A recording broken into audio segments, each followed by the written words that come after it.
que lo resume. La tradición cuenta que de Jerusalén fue este recorrido: Jerusalén, Edesa, Constantinopla, Atenas, Lirey, Francia, Chamberí y Turín. Rápidamente, ¿qué dice? Pues que en Jerusalén es donde muere Jesús, en el Gólgota, de ahí fue enterrado. Al tercer día guardaron la sábana, el Evangelio de Juan nos indica que se la encontraron ahí, pero no dice qué hicieron con ella. La tradición cuenta que había un rey en Edesa, que estaba al norte de la entonces Siria, hoy la actual Turquía, al sur de Turquía, que tenía la lepra negra y que había oído hablar de un tal Jesús de Nazaret que hacía milagros, que curaba a los enfermos, y entonces había mandado a unos siervos suyos a que le buscasen para que le curase. Y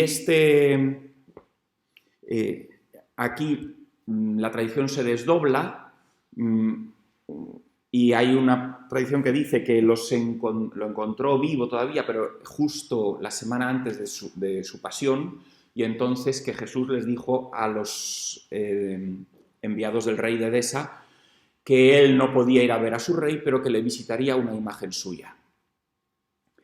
Y que cuando tienen la imagen de Jesús en la sábana santa, la llevarían entre el año 34 y 40 a Edesa, que es donde de hecho se conservó, y que este rey se curó de la lepra negra al ver la imagen de Jesús en la sábana santa, y que de hecho históricamente es el primer reino que se convierte totalmente al cristianismo en cuanto a reino por la conversión de su rey ante la curación de la lepra negra, y ahí habría permanecido varios siglos. Eso en el 33 habría muerto Jesús, entre el 34 y el 40, bueno, en realidad Jesús murió en el 34, pero es otra cuestión. Habría llegado aquí, la actual Edesa es Urfa, en Turquía, y habría estado ahí hasta que llegan los musulmanes, que como sabéis son iconoclastas, y destruían todas las imágenes que encontraban. Entonces, para preservar a la Sábana Santa, la escondieron en las murallas. Los que la escondieron murieron, y luego un siglo después se encontró entre las murallas de nuevo la sábana, y la recuperaron comprándola el emperador de Constantinopla. En el 723 será cuando se esconde. ¿Y qué pasa? Que aquí no se la llama la sábana. Durante este periodo de 8 siglos se cree que lo que es la sábana santa es lo que la tradición ha llamado de 3 modos: la aquiropita, el tetradiplon o el mandilion de Edesa. Claro, las sábanas son 4 metros y pico de largo. Nadie la guarda extendida. Vosotros no guardáis en casa las sábanas extendidas, ¿verdad? Las dobláis, las metéis en cajones. Pues, por otro lado, una sábana funeraria, pues no estaba bien visto guardarla, y menos entre los judíos, que te hacían impuro, porque lo que estaba en contacto con la muerte, pues no. Entonces seguramente lo guardaron doblado. Aquiropita, ¿qué significa? No dibujado por mano humana. Sabían que esta imagen no la había pintado nadie. Entonces era un modo en el que se referían a la imagen de la síndone en la antigüedad. Tetradiplon, haría alusión, es díptico doblado en 4 partes, que es como estaría doblado según veis ahí. Y mandilion, el mandilion de Edesa, no he puesto aquí una foto, pero es el mandilion. Era una especie de cuadro donde estaba detrás la sábana doblada así, como veis en esta parte, pero tenía una tela con un agujero aquí para que se viese solo el rostro, y lo demás quedase tapado pues por una tela con rombitos, que muy mono, y se veía solo el rostro. Y eso es el mandilion de Edesa, que la mayoría de los estudiosos creen que es precisamente la sábana. De ahí fue a Constantinopla porque la compró el emperador de Bizancio, romano, pagando un pastizal a los musulmanes para recuperarla. Y en Constantinopla estaría hasta que en 1204 la Cuarta Cruzada Constantinopla y se la llevó a Francia. Diréis, ¿y cómo fue esto? Pues porque eran unos sinvergüenzas.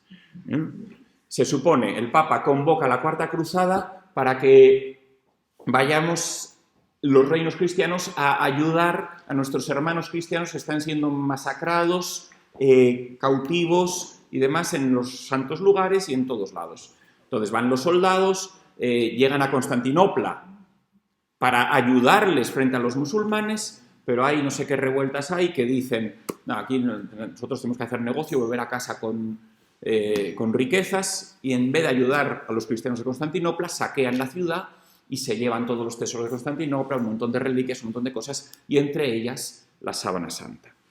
Hay un testimonio donde indica que los galos robaron este lienzo, ¿no? Dice, hay un documento escrito al Papa quejándose por lo que habían hecho los cruzados del año 1205, escrito por el hermano del emperador bizantino, donde dice que los galos han robado el lienzo que envolvió el cuerpo de Jesús en el sepulcro.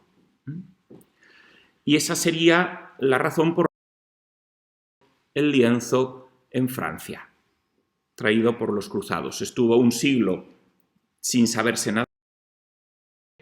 Misteriosamente, en Lirey, en 1355, una familia dice que tienen la familia Charny y Margarita de Charny en concreto, que tienen la sábana santa, empiezan a exponerla y la gente empieza pues a conmoverse, pero no dice dónde la han sacado, simplemente que la tenían. Y luego, bueno, hay estudios históricos de la conexión con los cruzados de esta familia. Y desde entonces, desde 1355, ya no se le pierde nunca la pista, ¿no? Pero, claro, tenemos este espacio de tiempo de Constantinopla a 1355, donde hay un agujero histórico que es lo que sirve para los detractores de la sábana decir que es una cuestión medieval, ¿no? En 1453 la adquiere la familia de Saboya, se la compran a Margarita de Chardy y serán los propietarios hasta que se le deje al Papa. En 1532 el y luego es trasladada en 1578 a Turín, donde permanece hasta la actualidad. Pues bastantes manifestaciones. Aquí veis al duque Filiberto de Saboya cuando es trasladado a Turín. ¿Por qué va a Turín? Pues sobre todo para hacerle un favor a San Carlos Borromeo, que era el obispo de Turín, que había hecho una promesa de todos los años ir a visitar la sábana santa si Dios salvaba de una peste tremenda al pueblo. Dios la salvó milagrosamente, entonces él cumplía su voto y, claro, para cumplir el voto tenía que cruzar los Alpes a pie, de ida y de vuelta. Entonces, para hacerle más fácil el voto, le trajeron la sábana a Turín. Bueno, estos son menciones históricas de la existencia de la sábana desde el año 350 constatadas, ¿no? Y así, pues, bueno, es del Papa porque se la dejó en el testamento Humberto de Saboya y, aunque sigue en Turín, ahora el propietario es el Papa y el Papa es quien decide cuándo sí y cuándo no